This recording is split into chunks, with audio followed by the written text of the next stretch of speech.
Salut à tous, bienvenue sur Révolution énergétique. Aujourd'hui, on découvre le processus de transformation du bois en électricité. Allez, c'est parti!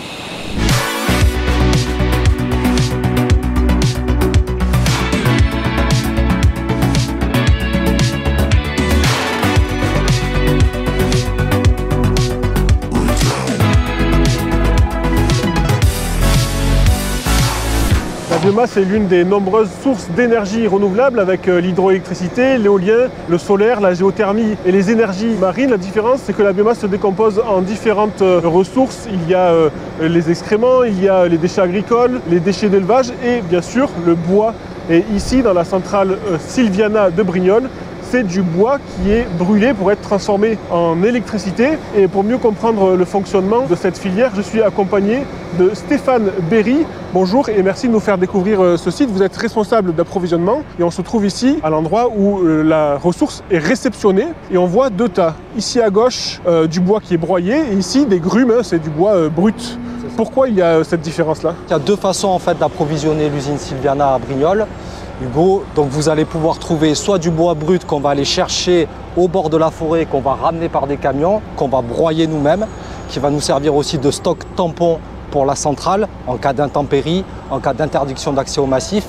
Et on aura aussi un apport directement broyé pour justement réguler les deux sources d'approvisionnement. Ça, c'est ce qu'on appelle les plaquettes? Ça, c'est exactement des plaquettes forestières. Donc vous avez en fait le tronc de l'arbre qui a été broyé par des machines, des broyeurs thermiques. Donc ça c'est pour optimiser la combustion. Et ce qu'on voit ici, les grumes, elles finissent donc dans cet état? Elles finissent exactement dans cet état, par l'intermédiaire, on le verra un peu plus tard, d'un broyeur et d'une pelle qui va alimenter. Derrière, ça va distribuer dans ces trois halls de stockage. 3 halls de stockage, on dit à peu près 3 jours d'autonomie. Et à partir de là, on va partir jusqu'à la chaudière à travers ce grand tapis que vous voyez qui traverse. Et c'est là-bas la zone de production d'électricité. Là, vous stockez quelle quantité de bois? En fait, on a environ 500 tonnes, 500 tonnes, 500 tonnes. Et vu que là, aujourd'hui, on arrive avec un jour férié vendredi, on restocke un petit peu de matière à l'extérieur pour pouvoir tenir le jour férié. Cette centrale, en fait, ne s'arrête jamais. Elle ne connaît pas les week-ends, elle ne connaît pas les dimanches, elle ne connaît pas les jours fériés. Elle tourne tout le temps, 24 heures sur 24, 7 jours sur 7. Du coup, il faut qu'elle ait tout le temps du combustible à disposition. Et l'origine du bois qu'on voit ici, d'où vient ce bois? Ce bois, aujourd'hui, par rapport à l'arrêté préfectoral et l'autorisation d'exploiter, vient dans un rayon de 100 km à la ronde. On ne va pas chercher du bois plus loin que 100 km d'ici à vol d'oiseau. Aucune importation. Si on fait le rayon moyen aujourd'hui des produits forestiers, ils arrivent environ à 80 km. Le Var est le deuxième département de France le plus boisé, avec 65% de sa superficie qui est boisée. Du coup, on a largement assez de ressources forestières aujourd'hui dans notre département et aux alentours pour approvisionner une unité comme celle-ci. C'est majoritairement du bois qui est issu de forêts, c'est pas du bois de déchets ou... Vous avez deux types de combustible sur la centrale. Un type bois forestier pour environ 100 000 tonnes par an et un type ce qu'on appelle recyclé, issu essentiellement de palettes, pour 65 000 tonnes par an. On se trouve ici sur le pont bascule qui permet de peser les camions et de facturer ensuite, c'est ça? Vous avez un pont bascule d'entrée, un pont bascule de sortie. Le camion passe par l'entrée. Par un système informatisé, tout est relié à des ordinateurs qui vont nous permettre d'avoir, une fois que le camion a vidé, soit ses billons, soit sa plaquette, il ressort par ce pont et on a le poids exact du camion. Qui s'affiche ici, on le voit. Voilà, ça c'est le poids de sortie. Par différence du poids d'entrée et du poids de sortie, on a la quantité exacte de matière. Cette quantité de matière, ensuite, on l'envoie au fournisseur chaque fin de mois et à partir de là, il peut établir une facture. Et vous l'achetez combien à peu près le bois pour avoir une idée? C'est confidentiel? Ouais. C'est à la tonne? Oui, l'unité de mesure c'est la tonne. Et vous négociez différemment pour chaque... Ça dépend du volume, ça dépend du fournisseur, ça dépend de son éloignement géographique par rapport à la centrale. Aujourd'hui, l'impact transport est très important, c'est pour ça qu'on va chercher le bois le moins loin possible. Mais si on va chercher du bois au bord du 04, on va payer un transport plus cher que du bois aux portes de la centrale. Donc forcément, après, on ajuste le prix aussi du transport par rapport au prix de la matière. Donc là, on entre dans le local de broyage où les grumes sont transformées en plaquettes, c'est ça? C'est ça, exactement. Ok, donc là, la machine est à l'arrêt, évidemment. Non, là, elle tourne, mais c'est le convoyeur derrière qui va alimenter les box qui est arrêté. D'accord. Donc à partir de là, cette machine-là, c'est une machine qui va pouvoir faire entre 50 et 80 tonnes avec les billons qu'on va lui mettre à l'intérieur. C'est un moteur d'environ 1000 kW qui va délivrer environ 850 chevaux. Un moteur électrique, je suppose. Moteur électrique. Et qu'est-ce qu'on voit là au bout? On voit les plaquettes qui tombent? Non, on les verra pas puisque tous les convoyeurs ici sont capotés pour des raisons de sécurité. Donc on ne peut pas voir quelque chose. Tout est capoté. Mais la matière est produite ici, descend là, dessous, et après part dans tout ce convoyeur. Ok. Là où vous voyez les deux gros moteurs ici, c'est où il y avait le camion qui déversait ses palettes. D'accord. Et comment le broyage est effectué? C'est des pinces, des poids qui pilonnent le bois? Comment ça se passe? Le broyage, en fait, ça va être comme un principe de ciseau. Donc en fait, c'est un contre-couteau avec des lames de rasoir qui vont arriver à 500 tours minute et qui vont faire des chips de bois, des galettes. Et après, derrière, vous avez une grille de calibrage. Et en fonction de la taille de la grille, on va obtenir la taille de la palette. Plus la grille est petite, plus la plaquette sera petite. Plus la grille est grosse, plus la plaquette sera grosse. Je suppose que ces lames, elles s'usent assez rapidement. Il faut les changer à quel rythme à peu près? Tous les jours. Tous les jours, après 8 heures de broyage, on change les couteaux, on les amène à réaffûter et après on remet des couteaux neufs. Donc ici, il y a un bac rempli de déchets, de clous notamment. Comment vous faites pour les séparer des plaquettes? Tout simplement, en fait, quand les palettes arrivent, elles sont broyées assez finement, mais il va rester encore quelques éléments métalliques. Et par un aimant, ce qu'on appelle un overband, on va venir capter ce morceau de ferraille et l'évacuer pour pas qu'il parte à la chaudière et pour pas qu'on le retrouve dans les cendres. Ok, c'est un système tout simple, donc d'aimant. Aimant permanent. Je suppose que c'est recyclé tout ça, vous l'envoyez dans une filière. Exactement, après ça repart pour tout ce qui est filière de valorisation des métaux. Et là, vous arrivez à enlever 100%? Non, il va rester encore 0,01% de tout dans les cendres. Donc là, il y a le site de stockage et de broyage. Et ensuite, on voit ici un convoyeur. À quoi il sert? Ce convoyeur-là, en fait, quand le bois sort de la zone de stockage, eh ben, il va passer sur ce convoyeur, environ 20 tonnes-heure en permanence, et il va alimenter cette petite trémie noire là-bas. Et ensuite, ça va descendre jusqu'au foyer, jusqu'à la chaudière. Ok, eh bien, super, merci d'avoir expliqué cette partie-là. On va désormais se plonger dans la production d'électricité. Je me trouve maintenant avec Olivier Garot, qui est directeur du site, donc Sylviana à Brignoles. Merci de nous recevoir. Et on se trouve donc dans la partie production de l'usine. Et derrière nous, il y a le four, tout simplement. Derrière nous, effectivement, le four. La partie biomasse, tout le bois qui est convoyé est projeté dans ce four, la partie rouge que l'on voit là. On va s'approcher, on va vous montrer un petit peu la combustion qui est réalisée grâce à la biomasse. On sent déjà la chaleur qui est très intense. Et ici, donc le foyer, on voit bien les flammes. Et c'est étonnant parce qu'on sent énormément de chaleur. Il y a beaucoup de déperdition de chaleur au final. Au niveau de la grille, on est aux environs des 400 degrés, 300-400 degrés. Et on va arriver les fumées chaudes au fur et à mesure de la combustion tout en haut du foyer. On va retrouver des valeurs entre 850 et 900 degrés, voire plus en fonction du taux d'humidité de la biomasse. D'accord. Donc là, dans ces tuyaux directement, les plaquettes arrivent, elles sont projetées dans le four et il y a une combustion. Comment elle est entretenue cette combustion? Est-ce qu'il y a un ajout de gaz, de fuel ou d'autres matières combustibles? Une fois qu'on a démarré le process de combustion, ça s'auto-entretient. Par contre, le tout premier allumage, c'est avec des torches alimentées par du gaz, du propane. Et à partir du moment où on a commencé à mettre le premier feu, on coupe le gaz et c'est terminé, ça s'entretient jusqu'au prochain arrêt. Ok, vous gérez juste avec l'arrivée d'air au final la température? C'est ça, exactement. Et la température, est-ce qu'elle est constante ou est-ce qu'elle varie en fonction de la quantité d'électricité que vous voulez produire? En théorie, elle est toujours constante, la température. À savoir que cette centrale, elle produit en permanence 21,5 MW. Elle est tout le temps à 100% de ce qu'elle sait faire, mis à part les aléas de dépôt, d'humidité, où on peut avoir des légères fluctuations, mais en règle générale, on est très très stable. Donc vous êtes à 850 degrés là, dans la flamme? En haut du foyer.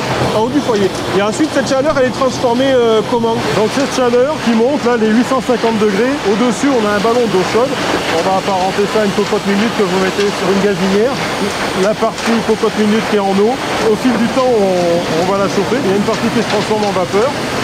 Cette vapeur, elle fait tourner sur la cocotte minute un petit tourniquet là. Et ben nous, c'est le même principe. Le ballon produit de la vapeur et on va aller faire tourner une turbine qui entraînera un réducteur et un alternateur. On le verra un peu plus tard. Et ce four, il a quel rendement là? Entre l'énergie qui rentre et l'énergie qui est restituée? Donc, traditionnellement, les fours de ce type-là, c'est aux alentours des 30%. Et on voit une petite caméra, je suppose que c'est une caméra ou un capteur ici qui est devant le foyer, il sert à quoi? Donc cette caméra, on verra après, c'est pour le chef de quart. Il arrive à surveiller sa combustion en fonction de ce qu'il voit, l'état de flamme, les hauteurs, la couleur. Ça lui permet de se dire si sa combustion est bien réglée ou pas. C'est les fameuses torches qui servent au premier allumage. Elles sont retirées donc. Oui, on les met en place là-dedans, c'est un lance-flamme. On allume le feu comme ça. Une fois qu'on a quelques flammes, on enlève et ça s'auto-entretient. Ok, donc une fois par an vous l'utilisez au final? Oui, ou sauf si on a une panne quelconque qui nous oblige à arrêter. Mais en théorie, c'est ça, une fois par an. Les grosses canalisations qu'on voit ici, c'est quoi? C'est de la vapeur qui est transportée ici? Alors tous les tuyaux que vous avez là en face de vous, c'est des conduites d'air de combustion. Un petit peu le sèche-cheveux pour alimenter le barbecue à la maison. Ben là c'est pareil, on a 3-4 gros ventilateurs qui viennent souffler dans le foyer pour attiser le feu et maintenir une combustion qui soit le plus stable possible. On se trouve ici devant un gros réservoir noir, il ne contient pas de l'eau mais de l'urée. Pour quelle raison? Alors l'urée, c'est communément ce que tout le monde appelle la déblue. C'est un produit que l'on injecte dans nos fumées pour permettre d'abattre les NOx qui sont reconnus mauvais pour l'environnement. C'est le dioxyde d'azote, c'est ça? Les oxydes d'azote, c'est ça, les NOx. On vient les abattre pour respecter la réglementation de 225 mg par normomètre cube de NOx produit à l'heure. C'est utile que dans le cadre des oxydes d'azote, c'est pas utile pour d'autres... Non, l'urée, c'est vraiment pour les oxydes d'azote. C'est la même chose exactement que la déblue que vous rajoutez dans vos voitures pour les moteurs diesel. C'est dans ce local que vous surveillez donc, les émissions de la cheminée qui est juste au-dessus, c'est ça? Tout à fait, donc le règlement nous impose de contrôler nos émissions de CO, de NOx, de SO2, de NH3, etc., etc. Donc on a une unité de mesure en continu de différents polluants. C'est surveillé 24 heures sur 24, 7 jours sur 7. Donc quand on rentre dans le local, là, on a le système de contrôle et d'analyse des fumées. Ok, donc c'est en temps réel, là, les valeurs. Là, c'est en temps réel. Là, on voit sur le CO, on est à 89, le SO2 0, le NH3 qui pourrait éventuellement être produit par l'injection d'urée si on avait une mauvaise injection d'urée. Là, on voit qu'on est à 0,02, donc c'est rien. Et là, la centrale produit à pleine puissance. Là, on est à pleine puissance, oui. Donc là, on se trouve devant la cheminée. C'est vraiment surprenant de ne voir absolument aucune fumée. On ne voit même pas de vibration de l'air. Comment vous arrivez à ne rejeter rien de visible, en tout cas, dans cette cheminée? On rejette quand même un certain débit des fumées, mais cette fumée, comme on a vu plus tôt, elles sont filtrées par les filtres à manche. On récupère tous les résidus qu'on va retrouver dans nos fumées et on rejette ce qu'on voit là, c'est-à-dire malgré les 100 000 m3 de fumée qui sont rejetées là réellement, il n'y a aucune particule dedans. On rejette que de la chaleur entre guillemets. Est-ce qu'il y a un effacement de la fumée comme dans le secteur de la pétrochimie? Des fois on injecte de la vapeur pour que les fumées ne se voient pas. Ici il n'y a pas de procédé? Non du tout, il n'y a pas de système d'injection de vapeur dans le conduit de la fumée pour masquer. C'est vraiment son fonctionnement normal, il n'y a pas de substitut, mis à part la filtration par les filtres à manche. Et au niveau de la température, de la perte d'énergie, on est sur quelle température de fumée approximative? La température des fumées, on est entre 145 et 155 degrés.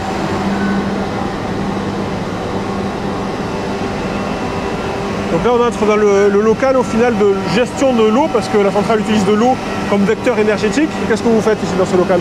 Ici on va retrouver des pompes alimentaires qui vont capter l'eau dans une capacité et la réinjecter dans le ballon chaudière pour pouvoir produire de la vapeur. La centrale tourne quasi en circuit fermé.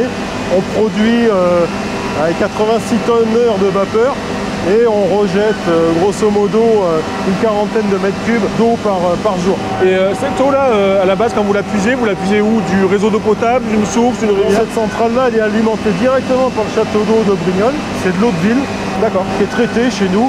On la passe à travers un adoucisseur et on la passe à travers deux poseurs pour avoir de l'eau déminéralisée pour protéger les circuits de combustion et la chaudière. Ok. Si on n'utilise pas d'eau déminéralisée, qu'est-ce qui se passe? Si j'utilise pas d'eau déminéralisée, comme à la maison, le chauffe-eau, la chaudière va s'entartrer, la turbine va s'entartrer et à un moment donné on va perdre énormément de rendement, même à boucher des tuyaux quitte à arrêter la centrale. Donc on se trouve ici devant l'aérocondenseur, c'est une machine assez impressionnante. Ici on voit l'arrivée de vapeur brûlante. Expliquez-nous la quantité de vapeur qui passe dans ce tuyau. Donc là notre centrale elle produit 86 tonnes de vapeur à l'heure. Ça vient alimenter une turbine qu'on verra plus tard, un groupe turbo-alternateur. Cette vapeur qui a fini de travailler dans le groupe turbo-alternateur, à l'échappement de turbine, elle se retrouve dans ce gros tuyau là.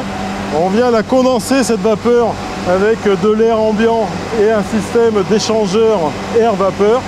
Donc gros tuyau vapeur et on récupère au final dans le petit tuyau la vapeur condensée. Donc c'est de l'eau en fait liquide qui circule. Donc là on a un tuyau de quoi, à peu près 30 cm de diamètre, alors qu'au départ on a un tube de à peu près 2 mètres de diamètre. C'est ça, ça nous donne un petit peu une idée du rapport de transformation entre la vapeur et l'eau en fait. Et pour arriver à faire ça, on va voir le processus là, on va On entrer. est parti, on va aller voir les ventilateurs de l'aéro-condenseur. C'est un système assez impressionnant. Donc là on peut voir qu'on a une certaine température, Il fait là, je dirais à peu près 40 degrés, voire un peu plus, non? voire un peu plus, 45-50. Toute la surface qu'on voit là, c'est la surface de l'échange thermique entre l'air ambiant et là-haut le gros tuyau, c'est la vapeur qui a fini de travailler dans le GTA. Donc l'air ambiant, on va voir avec les ventilateurs, est projeté jusqu'en haut, on condense la vapeur. La vapeur, dans ce sens, se transforme en eau. C'est ce qu'on récupère dans le petit tuyau qu'on a vu tout à l'heure. Et là, on voit des toutes petites ailettes, ça fait penser aux ailettes qu'il y a à l'arrière des pompes à chaleur, des clims. C'est exactement ça, c'est le même principe où le radiateur de votre voiture de tous les jours qui vient refroidir votre moteur, c'est l'air ambiant qui passe à travers un circuit des tuyaux et des ailettes. Les ailettes, elles sont là pour améliorer la dissipation de chaleur. Et donc là, vous avez dit, il fait environ 45 degrés. C'est la température qui est donc libérée dans l'atmosphère. C'est une forme de gaspillage, il n'y a pas de projet pour récupérer cette chaleur. On envisage par la suite là, de récupérer la chaleur fatale de la cheminée et on récupérera aussi de la chaleur fatale en sortie turbine. Donc on récupère la vapeur, au lieu de la faire dissiper ses calories à l'atmosphère, ça passera par un autre échangeur et cet échangeur-là ira dans le process de granulation. Dommage qu'on ne puisse pas sentir la température à travers les vidéos parce qu'ici il fait extrêmement chaud et on va passer cette porte là et on va voir qu'au final on va avoir froid puisqu'on va se trouver au-dessus du ventilateur gigantesque entraîné par le moteur électrique qu'on voit ici. Donc là on se retrouve à la partie intérieure de l'aérocondenseur. La vapeur elle est toujours dans la partie haute et c'est le ventilateur qui aspire l'air ambiant. Donc là on doit être à une quinzaine de degrés d'air ambiant. Et on vient condenser, refroidir la vapeur qui va se transformer en eau. Et donc il y a 3 ventilateurs géants comme ça, ils font quel diamètre à peu près là? Les pales, je crois qu'il y a 12 mètres de pales là. 12 mètres. Et ça tourne pas plus vite que ça, hein? Non, on est à fond de ce qu'on sait faire. On le ressent pas à la vidéo évidemment, mais on doit être sur un flux, sur une brise de mer assez importante. Là, on doit être sur 40 km/h de vent à peu près là. Oui, c'est ça. Donc là on va entrer dans le local où se trouve la machine qui permet de produire de l'électricité. Donc le GTA, le groupe turbo alternateur. Il consomme la vapeur produite par la combustion. Alors c'est extrêmement bruyant. Alors expliquez-nous ce qu'on voit. Donc là on va voir la panoplie vapeur ici sur le mur. Toute la vapeur produite par la chaudière arrive ici et on va alimenter en vapeur la turbine. Donc cette vapeur c'est celle qui sert à faire tourner la turbine. La turbine on peut la raconter ça à une éolienne qui marche à la vapeur.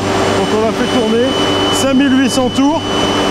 Derrière, on a le Flender, c'est une boîte de vitesse qui permet d'abaisser la vitesse turbine de 5800 tours à 1500 tours. Et la partie Jomon derrière, c'est l'alternateur qui nous permet de produire nos 21,5 MWh avec une tension de 15 000 volts. Vous consommez quelle quantité? La turbine elle a besoin de quelle quantité de vapeur là? La turbine, elle prend nos 80 tonnes de vapeur.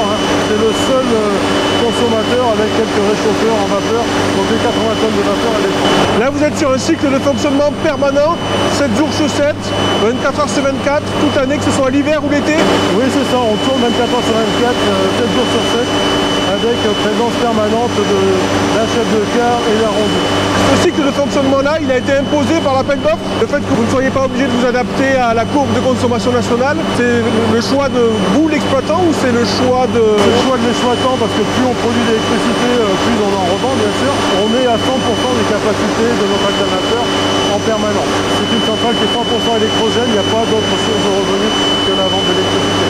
Est-ce qu'il y a un tarif de rachat spécifique à cette centrale qui a été négocié? Le rachat du mégawattheure est lié au contrat de creux qui a été passé en 2014. Donc la partie turbine là qui est tout calorifugé et la partie qu'on voit là en aluminium, c'est l'échappement turbine, c'est le gros tuyau qu'on a vu qui part vers les aérocondenseurs. Donc la partie réducteur de vitesse, la boîte de vitesse c'est la partie bleue et l'alternateur c'est cette partie là. Donc c'est ici que l'électricité est produite. Oui. Les 21 MW viennent de là. C'est ça. La boîte de dérivation, et là-dessous on a les câbles de puissance, donc 15 000 volts, 21,5 MW. On passe par des systèmes de disjoncteurs et ensuite on l'envoie directement sur un transformateur haute tension. La première partie c'est l'arrivée en 15 000. On transforme, on élève la tension, on la transforme en 225 000 pour l'injecter sur le réseau RTE. On a un poteau en face là et on alimente donc, on a dit, l'équivalent de 62-64 000 foyers par jour. Et là, le poste, il appartient à RTE ou il est à vous? Le poste est à nous. Et donc 15 000 volts, ça correspond à la tension produite par le... C'est la tension sortie alternateur. Ok. Donc on se trouve là devant l'entrée de la salle de commande. C'est ici que la centrale est pilotée, c'est le cerveau de la centrale au final. Bonjour, donc il y a l'opérateur je suppose? Oui, Quentin, chef de car, hein, c'est une centrale qui se pilote à 2 personnes, week-end, jour férié, jour de semaine, etc. Minimum 2 personnes, un chef de car qui supervise un petit peu toute la centrale et il a quelqu'un avec lui, un rondier qui fait le tour de la centrale, qui détecte un petit peu les dysfonctionnements qu'on pourrait retrouver. On voit là ici des valeurs assez intéressantes, donc ici c'est la puissance que vous injectez hein, sur le réseau. Donc la puissance active injectée sur le réseau, hein, donc la centrale tourne bien à pleine puissance, 21,5 MW. Et la vitesse de la turbine, en temps réel bien sûr, 5803 tours minute. Des valeurs intéressantes et à côté on a le diagramme, c'est ça, de fonctionnement? À côté on va retrouver un petit peu tous les points clés de la centrale. Donc l'écran le plus à gauche là-bas c'est le stockage biomasse hein, qui va nous permettre donc d'alimenter la chaudière en bois. La deuxième vue, donc après au choix de l'opérateur hein, de mettre quelques courbes pour l'aider à sa conduite ou pas. Et le deuxième écran là il a mis pareil, l'alimentation de la chaudière en biomasse, donc la fameuse trémie qu'on a vue à l'extérieur grise et tous les systèmes de vis, de convoyeurs pour aller alimenter la chaudière. L'écran du milieu il a mis sa vue eau vapeur, donc c'est le circuit d'eau et de la vapeur de la centrale, de la chaudière, où il y a ces paramètres à suivre de pression ballon, température du réseau, etc. etc.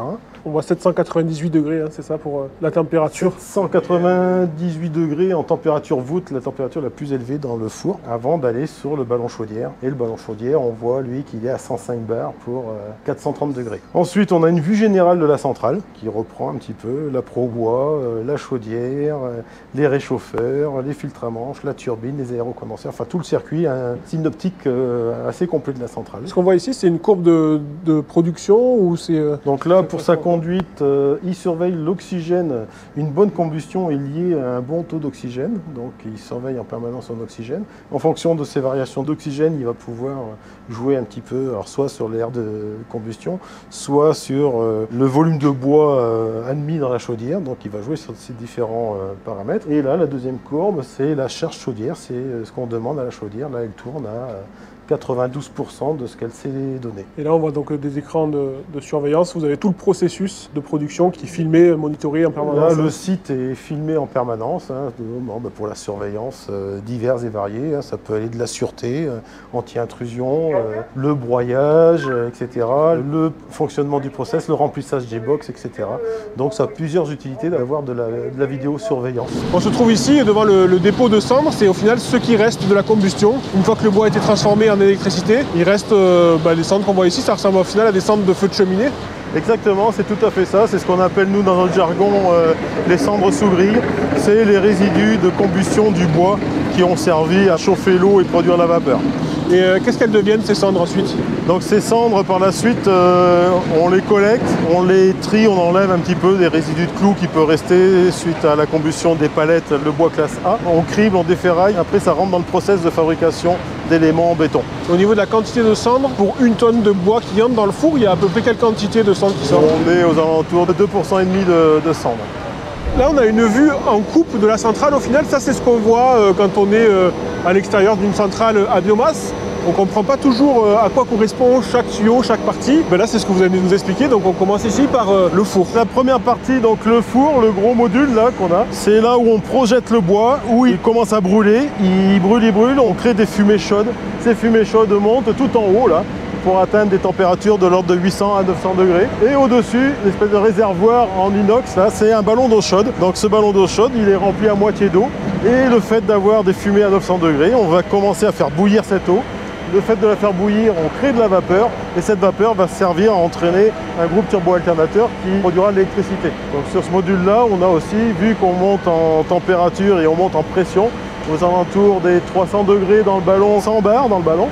À côté, la partie orange que l'on voit là, c'est une soupape de sécurité. Si on venait à ne pas pouvoir maîtriser notre combustion, on ouvrirait notre soupape et on mettrait à l'équilibre avec l'extérieur. et des autres tranches qu'on voit ensuite à gauche. La deuxième partie un peu plus étroite, là, c'est des réchauffeurs d'air. Notre combustion, elle est contrôlée et elle est créée par des gros ventilateurs. On vient souffler sur le feu pour l'attiser, pour monter en puissance. Donc ça, c'est des modules qui permettent de réchauffer l'air de projection, l'air de secondaire, l'air primaire. Ça améliore grandement le rendement de la centrale. Il faut savoir qu'un rendement d'une centrale comme ça, celle-ci, elle est aux alentours des 30%. Une centrale lambda, c'est 28-27% type incinérateur. Le troisième module qu'on va retrouver sur cette centrale, c'est un module de filtration, un système de filtre à manche. Donc c'est 1084 manches qui permettent le gros tuyau qui descend, c'est les fumées. Ça passe à travers des manches ou des chaussettes. On filtre toutes nos fumées avant de les renvoyer à l'atmosphère via la cheminée blanche et rouge. Là, vous voyez, la centrale est à 100% de ce qu'elle sait faire et on ne voit quasiment aucun rejet au niveau de la cheminée. Ça, c'est grâce au filtre à manche. Ici, vous n'exploitez pas la chaleur résiduelle pour, par exemple, alimenter des réseaux de chauffage. Je sais que certaines centrales biomasse produisent de l'électricité, mais aussi de la chaleur qu'ils commercialisent. Oui, c'est tout à fait ça. Donc nous, à l'heure actuelle, on est 100% électrogène. C'était le contrat initial avec la Commission de la régulation de l'énergie. Il fallait une centrale ici pour l'entretien des forêts varoises, etc. Et on est 100% électrogène. Éventuellement, si on a un industriel qui vient se mettre à côté de chez nous, on pourrait lui fournir de la vapeur, un soutirage turbine. Et ceci étant, on a des projets là en ce moment, dont un qui a été validé par l'ADEME, une centrale de production de pellets. Donc on réutiliserait la chaleur qu'on appelle fatale, on récupérait les calories en sortie de cheminée. Là ça se voit pas, mais la cheminée, on rejette 100 000 m3 de fumée à 150 degrés. Cette température, ces calories, on peut les récupérer via des échangeurs et on va aller alimenter prochainement une centrale de fabrication de pellets. Et pareil, il y a d'autres moyens de récupérer de la chaleur en sortie d'échappement de turbine par exemple, où on pourra récupérer cette chaleur dite fatale pour aller alimenter un autre process. Parce que cette centrale-là, elle a été mise en service en 2016. L'histoire un peu de cette centrale, c'est quoi? Elle a répondu à un appel d'offres en fait? On a répondu à un appel d'offres, à un contrat creux, c'est la Commission de régulation de l'énergie, qui on avait besoin, à l'époque l'État avait besoin de créer une centrale ici de production d'électricité. Pourquoi que production d'électricité? Parce que la région PACA, ce qu'on appelle un îlot électrique, en plein centre-Var, à côté de la ligne de 125 000, ça fait un appoint d'électricité. Les 21,5 MW qu'on produit à l'heure, ça permet d'alimenter l'équivalent de entre 62 et 64 000 foyers. On passe aux questions des lecteurs, j'en ai retenu quelques-unes. Alors il y a Chuki qui se demande si vous brûlez aussi des bois traités.